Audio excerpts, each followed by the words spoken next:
기독교 신앙 안에서 가장 심각하게 왜곡된 것을 하나 찾아라고 한다면 무엇보다도 성탄절의 왜곡을 우리는 생각을 할 수 있습니다.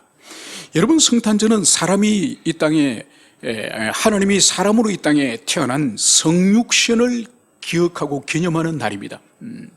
그래서 오늘날 이 성탄절이 세상의 축제일이 되어버렸는데 우리 교회된 우리 또한 주님의 성육신의 의미를 깊이 이날 깨닫고 그것에 대해서 기뻐하고 감사하는 마음이 없이 만약 이 한날을 먹고 마신다고 한다면 교회도 세상과 똑같은 축제일이 되고 말 것입니다.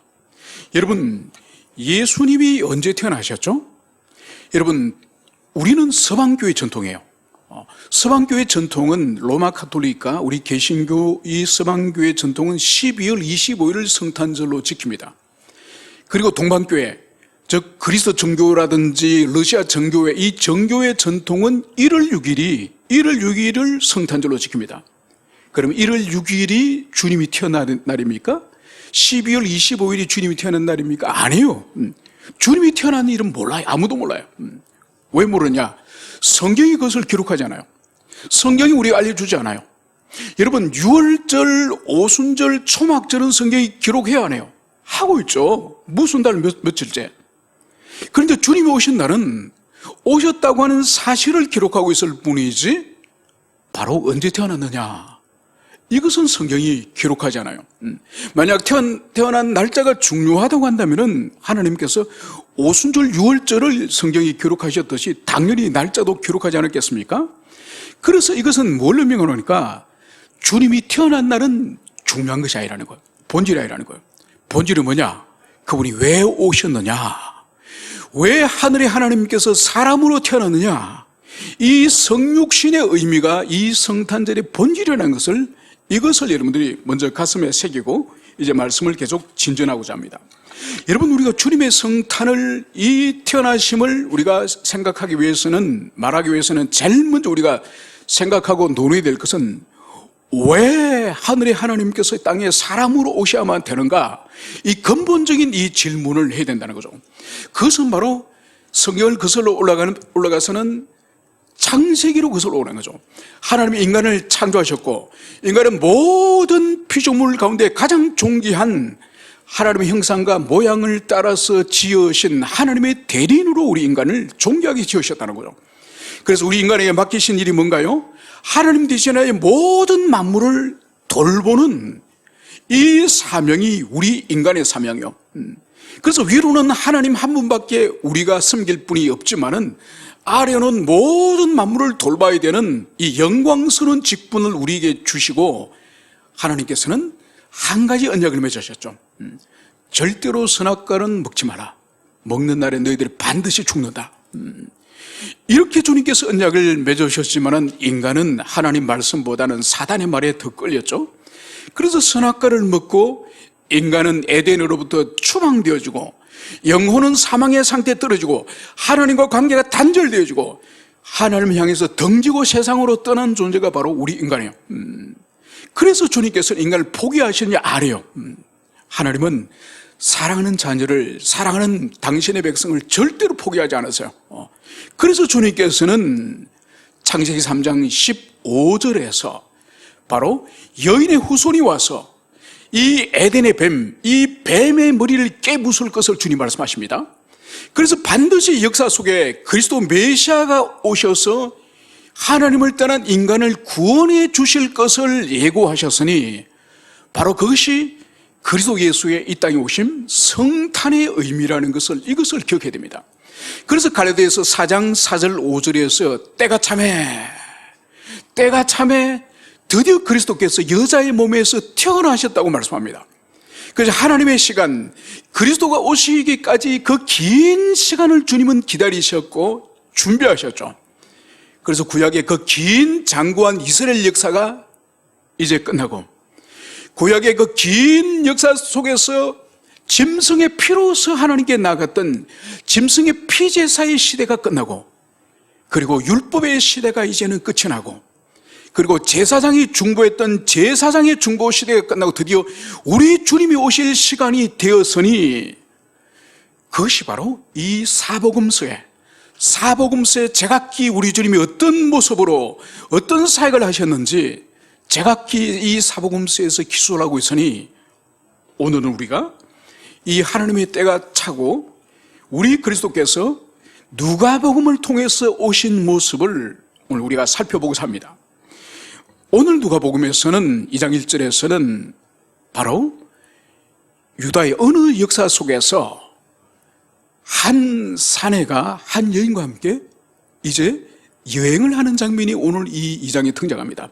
여인은 잉태하여서 만삭이 되었고, 만삭이 된 여인을 저 북쪽 갈릴리 이 나사렛에서 이 남쪽 베들레헴까지 이 중간에 사마리아 지역을 위에서 만약 이동한다고 한다 약 200m, 200km.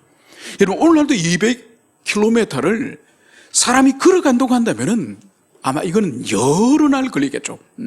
하루에 사람이 많이 걸어도 40km를 걸을 수 없습니다. 그런데 임산부를 데리고 이 길을 떠났으니 아마 여러 날이 걸려서 이 일행들이 이 베들레헴에 오늘 이르는 이야기가 오늘 여기서 등장하고 있습니다. 이 일이 역사적 사실이라는 것을 증명하는 집으로 뭔가 하니까 로마 시대 때 아우구스도 황제 때에 또 시리아의 구레노라고 하는 사람이 총독이 있을 때 이 일이 일어났음을 보여주고 있습니다. 그러면 도대체 왜 이 남녀가 만삭한 이 몸을 이끌고 긴 길을 여행을 할까요? 그것은 바로 오늘 황제 아우구스도의 명령에 의해서 인구조사를 명하도록 하기 때문에 이 두 사람이 베들레헴으로 오늘 이동하여서 오늘 여행하고 있다는 것을 보여주고 있습니다.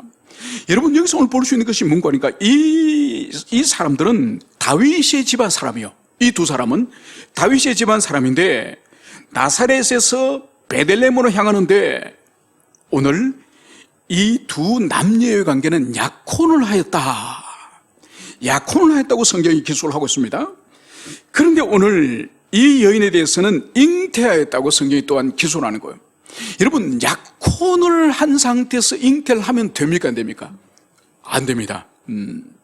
여러분 그래서 이 성경학자들은 왜 임산부가 이 만삭이 된 임산부가 200km가 넘는 이 긴 거리를 이 인구조사는 원래 남편만 가도 되는 거예요. 부인이 따라갈 필요 없습니다. 특히 이 임산부는 충분히 안 가도 됩니다. 왜 데려왔을까?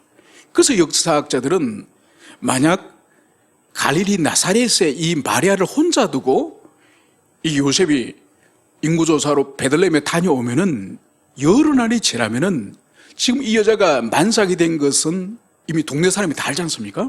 그리고 결혼하지 않은 상태에서 그리고 이 요셉과 동거하지 않은 상태에서 이 마리아가 임신했다는 걸 사람들이 알거든요. 그래서 문학 작품이나 영화 같은 데서 보면은 이 베들레헴 나사렛 사람들이 이미 이 마리아를 죽이려고 돌로 쳐 죽이려고 그런 생각을 가졌다는 거죠. 그래서 가늠한 여인으로 부정한 여인으로 그래서 요셉이 이 마리아를 데리고 그 험한 길을 마리아를 데리고 베들레헴까지 간 것을 볼 수 있는 거죠. 여기서 볼 수 있는 것이 바로 뭔가 하니까 하나님 나라의 일은 이 세상의 왕의 명령과 이 세상의 제도와 또 인간의 편견까지 모두 사용해서 하나님의 위대한 일을 이룩하는 것을 볼 수 있습니다. 여러분 구약 성경에서는 그리스도 예수께서 이 땅에 오실 것을 300군데가 넘게 예언을 해요. 반복적으로 계속 그리스도 오심을 구약의 선지서나 역사서나 시가서나 300번이 넘는 곳에서 우리 주님이 태어날 것임을 예언을 하고 있습니다. 그런데 언제 오실 것인지는 말씀하지 않으세요. 그런데 어디에 태어날 것은 미가서에 이미 말씀하고 있습니다. 미가서 5장 2절에서는 이렇게 말씀을 하고 있습니다. 베들레헴 에브라다야 너는 유다 족속 중에 작을지라도 이스라엘 다스릴 자가 내게서 나올 것이라. 바로 미가서 5장에서는 이미 우리 주님이 이 땅에 오시기 500~600년 전에 이미 우리 주님이 베들레헴에서 태어날 것을 예고했는 거예요. 여러분 이 베들레헴에서 주님은 반드시 하나님의 말씀을 성취하시기 때문에 다른 곳에 태어나면 안 되는 거예요. 말씀이 성취되기 위해서. 그래서 이 베들레헴에 이 임신한 마리아를 오게 하는 방법이 바로 뭐냐? 로마 황제의 인구조사를 하라. 고향으로 돌아가서 인구조사를 하라. 그래서 요셉과 마리아가 이 유다 지파지만은 북쪽 저 멀리 200km 떨어져 있는 갈릴리에서 살고 있었던 거예요. 그래서 고향으로 돌아가서 호적조사를 하라. 그런데 이 마리아는 임신한 거죠. 그런데 마을 사람들에게 큰 오해를 받아서 마을 사람들은 마리아가 성령에 잉태된 것을 전혀 모릅니다. 외가 남자와 불륜하여서 임신한 것을 알기 때문에 쳐 죽이려고 하는 거죠. 그래서 이 요셉이 로마 황제 명령에 따라서 호적을 하러 가면서 아내를 데려가는 거예요. 아내를 데려가서 베들레헴에서 이제 미가서에서 예언하고 있는 그 말씀이 성취되기 위해서 이 요셉의 심령에 아내를 데려가고자 하는 이 마음을 하나님이 불어넣어서 드디어 이 두 남녀가 오늘 베들레헴에 도착하였다는 것을 성경이 기술을 하고 있습니다. 여러분, 오늘 6절과 7절에서는 이렇게 기술합니다. 거기 있을 때에 해산할 날이 차서 처자들라 강보에 사서 구유에 누워 있으니 이는 여관에 있을 곳이 없음이라. 여러분, 오늘 주님께서 오늘 베들레헴의 그 인구조사를 하는 그 기간 동안에 이제 출산을 하였음을 성경이 기술하고 있는 거예요. 문제는 이 베들레헴에 마리아와 요셉만 왔겠습니까? 이 유다 지파의 사람들은 다 전국적으로 다 이 베들레헴으로 다 모이지 않았겠습니까? 그래서 오늘 성경은 여관에 있을 곳이 없어서 구유에 누였다. 이 말씀을 여기서 기술하고 있습니다. 여러분, 오늘 이 장면은 주님이 사람으로 출생하는 장면이에요. 출생하는 그 장면을 오늘 성경이 딱 크로즈업을 해가지고 보여주는 거예요. 바로 주님이 태어나시는 장소는 그 시대를 다스렸던 헤로드 왕의 궁전도 아니고 또 이 시대의 총독의 관저도 아니고 바로 여관의 방에 누일 곳이 없어서 이 가축의 구유, 이 가축의 먹이를 주는 그 구유통에, 여물통에 우리 주님이 누였었음을 이것을 말씀하고 있습니다. 여러분, 가장 주님은 출생의 그 순간부터 이 세상 인간들도 당하지 않는 가장 낮아진 모습을 오늘 성경은 여기서 기술을 하고 있습니다. 여러분, 그러므로 이 주님의 은혜는 누구도 예외 없이 누구도 믿음으로만 받아들이면 이 세상이 아무리 무가치하다고 평가되는 그 사람마저도 주님의 은혜를 다 받을 수 있는 이런 주님 당신이 가장 낮아진 모습으로 이 땅에 오셨다는 이것을 우리는 주목해야 될 것입니다. 그래서 오늘 첫 아들라 강보로 사서 구유에 누워 있으니 이는 여관에 있을 곳이 없음이라. 바로 주님은 이제 그 가정에, 요셉과 마리아의 가정의 첫 번째 아들로 태어났음을 성경이 분명히 기술하고 있습니다. 여러분, 그래서 가톨릭에서는 우리 주님을 낳고 난 이후에 마리아는 평생 동정녀로 살았다. 여러분, 거짓말입니다. 분명히 보십시오.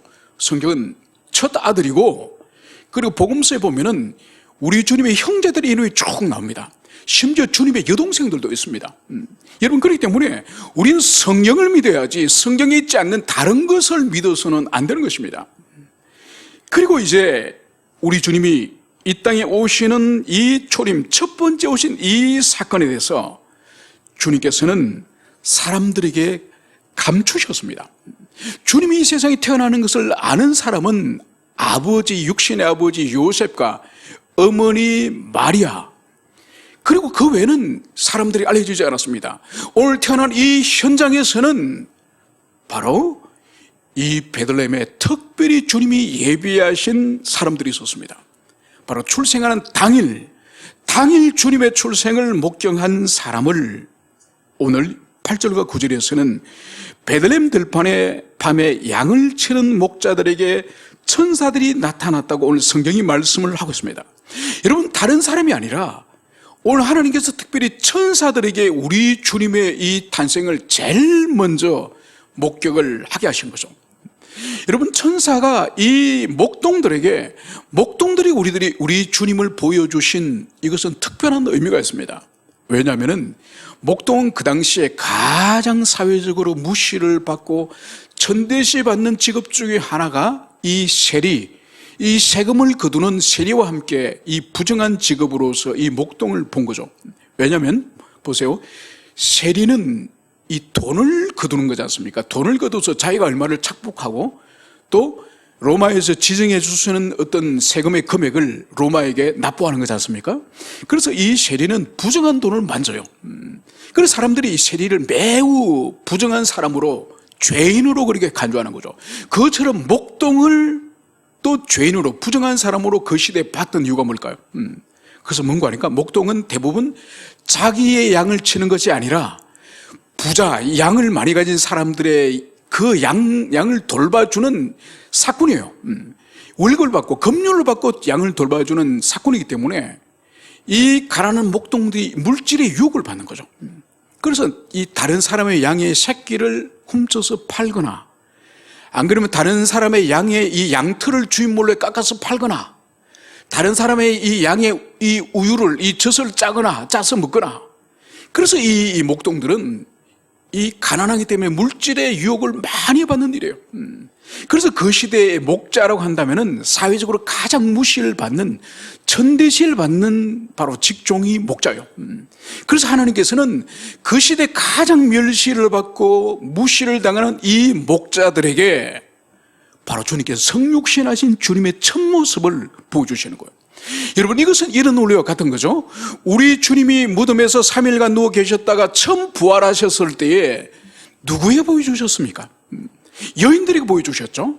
그 사회에 사람의 축에도 계산하지도 않는 이 여인들에게 보여주셨고, 여인 가운데서도 누군가요? 막달라 마리아. 7 귀신이 들려서 사람들 눈에는 미친 여자로 보인 그 막달라 마리아에게 주님이 부활의 첫 모습을 보여주신 거예요.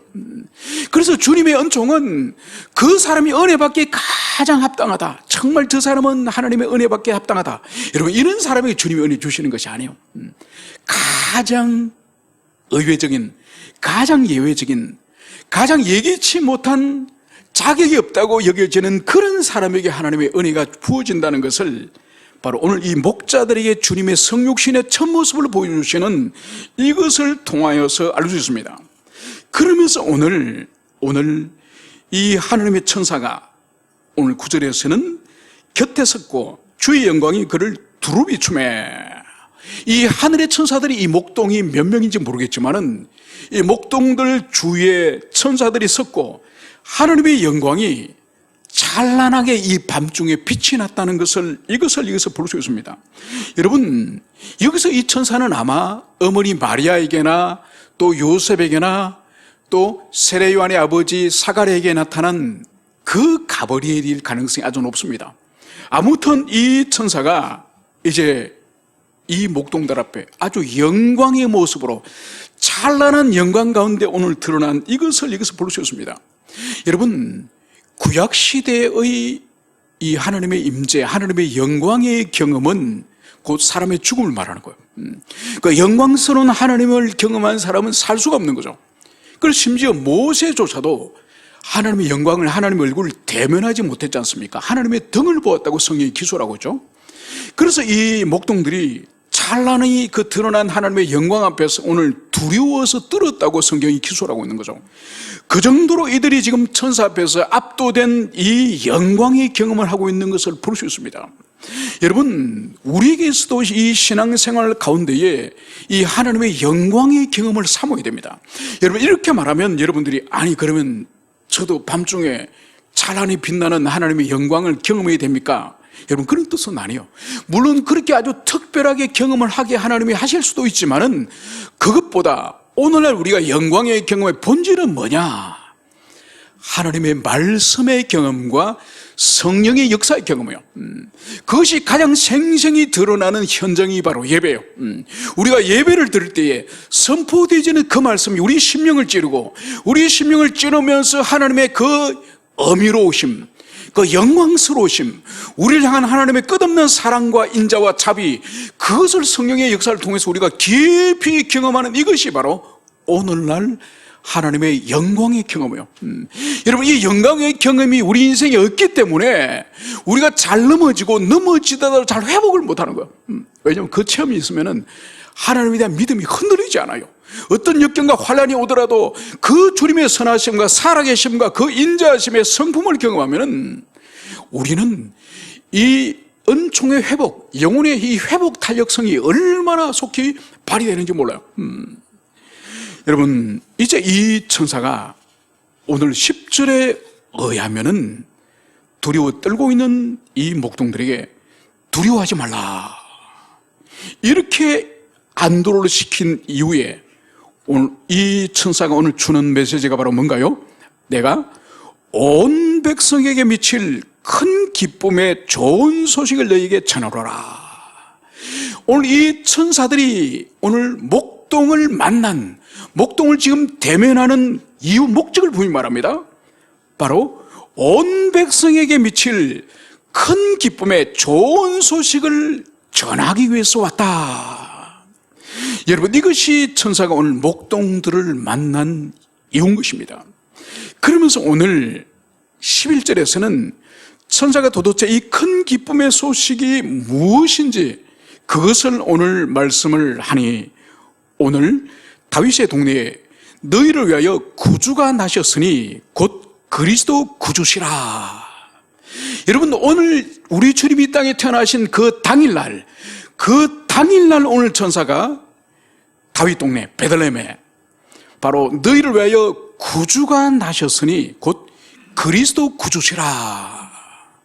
여러분, 우리 성경에서는 오늘 이 천사의 말 한마디 한마디의 의미가 잘 드러나지 않지만은 오늘 이 원어로 보면은 이 의미가 무엇인지 더 분명하게 드러나는 것을 볼 수 있습니다. 여러분, 그래서 구주, 소테라고 하는 이 구주는 구약 성경에 있어서 여호와를 지칭할 때 부른 말이에요. 그래서 지금 구약의 여호와 하나님, 그 여호와 하나님으로 불리는 그분이 이제 베들레헴에서 태어났다는 거예요. 그래서 이 땅에 사람으로 태어나신 그리스도 예수는 구약의 여호와 하나님과 신적 본질에서 동일하신 분이라는 것을 오늘 천사들이 계시하고 있는 것을 볼 수 있습니다. 그래서 여러분, 그리스도 예수 그분은 사람이다고 말하면 틀린 거예요.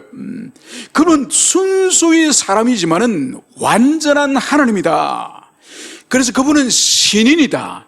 신이시자 사람이다. 이것이 성경이 가르치는 바예요. 그래서 오늘 분명히 우리 주님은 너희를 위하여 구주가 나셨으니, 구약의 여호와라 불리셨던 그분이 이 땅에 태어나셨음을, 이것을 말씀하십니다.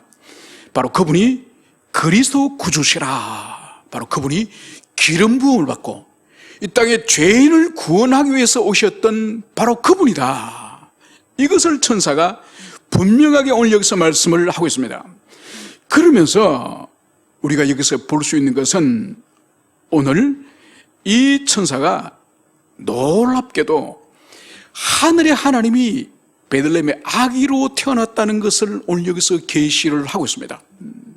그래서 우리 주님이 이 땅에 우리가 10달 만에 태어나듯이 우리 주님도 어머니 모태 속에서 자연적인 성장의 모든 과정을 다 거치고, 그리고 아담처럼 장성한 사람으로 이 땅에 태어난 것이 아니라 우리가 아주 작은 아기 모습으로 이 땅에 태어나셨던 것처럼 구주께서도 어머니 모태 속에서 10달 동안 자라시다가 아주 작은 생명체로 이 땅에 태어나셨다고 하는 이 정말 신비롭고 놀라운 이 진리를 우리는 굳세게 믿어야 됩니다. 여러분, 얼마나 놀랍습니까? 이 우주와 만물을 지으셨던, 영원전부터 계셨던 그분께서 이 피조세계 역사 속으로 들어오셔서, 그것도 한 여인의 모태 속에서 10달을 계셨다가 이제 가장 작은 아기로 울음을 터뜨리신 그 영아의 모습으로 이 땅에 태어나셨다는 이 놀라운 사실을 우리는 정말로 감사하며 이것을 굳세게 믿어야 될 것입니다. 그래서 주님께서는 이 땅에 드디어 그 때가 참에, 그 하나님의 때가 참에 드디어 사람으로 태어나셨음을 오늘 성경은 명백하게 우리에게 그것을 진술하고 있습니다. 그러면서 오늘 성경은 그때의 혼련이 수많은 천군들이 천사들과 함께 목동들 주위에 서서 오늘 찬송을 하고 있는 장면을 여기서 보여주고 있습니다. 여러분, 많은 사람들이 모여서 찬송을 하고 노래를 부르고 환호를 하고 집회를 하면은 정말 웅장합니다. 그러니까 과거에 여의도 광장이 지금은 시민공원으로 바뀌었지만은 그 예전에는 거기 자전거 타고 또 롤러스케이트 타고 완전히 넓은 광장이었습니다. 제가 기억되어지기로는 국군의 날이 되면은 그게 국군들이 프레이드를 해요. 그리고 시민들이 거기 꽉 구경을 보러 서울 시민들이 얼마나 많이 나오는지 모릅니다. 그걸 이제 우리는 텔레비전으로 본 거죠. 그 모습이 얼마나 웅장한지 모릅니다. 저는 여의도 광장에 기억되어지는 것은, 제가 참여한 것은 집사람이랑 예전에 8.15 때 8.15가 되면 그 집회를 했었습니다. 그 시민공원을 만들기 전에 90년도까지만 하더라도 거기 가면은 전국에서 모든 교단에서 큰 교회에서 막 수십만이 모입니다. 여러분, 교회에서 찬양도 아름답고 정말 우리에게 기쁨을 주지만은 여러분, 여의도 광장을 꽉 메운, 거의 다 메운 100만이 넘어요. 그 사람들이 한 목소리로 찬양을 해보세요. 얼마나 웅장하고, 그것은 개교에서 경험하지 못하는 그런 웅장함을 그 수십만, 100만이 넘는 사람들이 찬양을 할 때 그런 감격을 경험해요. 여러분, 오늘 성경은 인간이 부르는 찬양에도 그런 감격과 은총을 경험하는데, 바로 하늘에 셀 수 없는 천군과 천사들이 이제 이 목동들 주변에서 엄청난 하모니와 그 찬양과 경배를 울린다고 생각해서 이 목동들은 지금 그 찬양과 음악 가운데 전율을 느끼면서 압도됐을까요? 이러한 분위기 가운데서 오늘 이 천사들의 찬송을 목동들은 듣습니다. 그 찬송의 이 소리가 뭔가요? 지극히 높은 곳에서는 하나님께 영광이요, 땅에서는 하나님이 기뻐하시는 사람들 중에 평안하다. 여러분, 오늘 천사의 이 천사의 찬송은 이 땅에 우리 주님이 오셨던 성육신, 이 성육신의 모습을 천사들의 음성을 통하여서 가장 상징적으로 오늘 이것을 드러내는 거예요. 그래서 먼저 첫 번째로는 지극히 높은 곳에는 하나님께 영광이요. 여러분, 예수님이 이 땅에 사람으로 태어난 이 사건이 지극히 높으신 하나님 나라에 우리 아버지 하나님께는 영광이라는 것. 여러분, 이 뜻이 뭔가요? 바로 에덴에서 인간이 타락하여서 하나님을 배반하고 하나님을 떠나서 사망과 이 절망 가운데서 평생을 비참한 가운데 살아가다가 죽어서는 영원한 지옥에 떨어지는 이것이 인간의 운명이죠. 이 운명을 이제는 뒤집기 위해서, 그래서 하나님을 떠난 모든 인간이 이제는 하나님께로 돌아올 수 있는 길을, 그 길을 이 성자 그리스도 예수, 우리 아버지 하나님께서 보내신 아들 하나님의 이 십자가 죽음을 통해서 모든 사람들이 이제 진리를 찾기 위해서 종교를 만들고 사상을 만들고 그런 신앙을 스스로 만들던 이 인간들이 이제 우리 예수님이 만드신 이 길, 바로 아버지께로 돌아올 수 있는 이 길을 따라서 이제 올 수 있는 이 출발이, 우리 주님이 성육신한 이 땅에 사람으로 태어나신 이 일이 바로 인생들이, 죄인들이 아버지께 돌아올 수 있는 이 길을 닦는 일이지 않습니까? 그래서 아버지의 이 말씀에 아들이 순종하여서, 아들아, 네가 세상에 가서 죄인들을 대신해서 네가 십자가에 피 흘리며 죽겠느냐? 아멘. 아버지, 제가 가겠습니다. 이 아들의 이 순종, 아들의 생명 버리시고 죽으시는 이 순종을 아버지께서는 얼마나 기뻐하시고 죄인들이 돌아올 것을 이제는 기다리시며 얼마나 기뻐하시며 이 아버지 하나님 심령에 이 감격이 이 솟구치겠습니까? 그래서 아버지의 순종으로 이 땅에 성육신하신, 이 땅에 사람으로 태어나신 이 성탄은 아버지로 하여금 기쁨과 감사가 충만한 것이죠.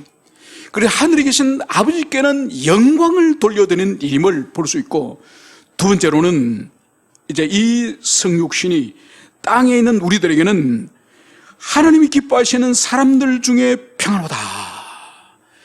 바로 하나님이 기뻐하시는 이 사람들, 이 지상에 하나님이 반드시 구원하시기로 작정된 이 선택과 예정된 사람들이 있겠죠.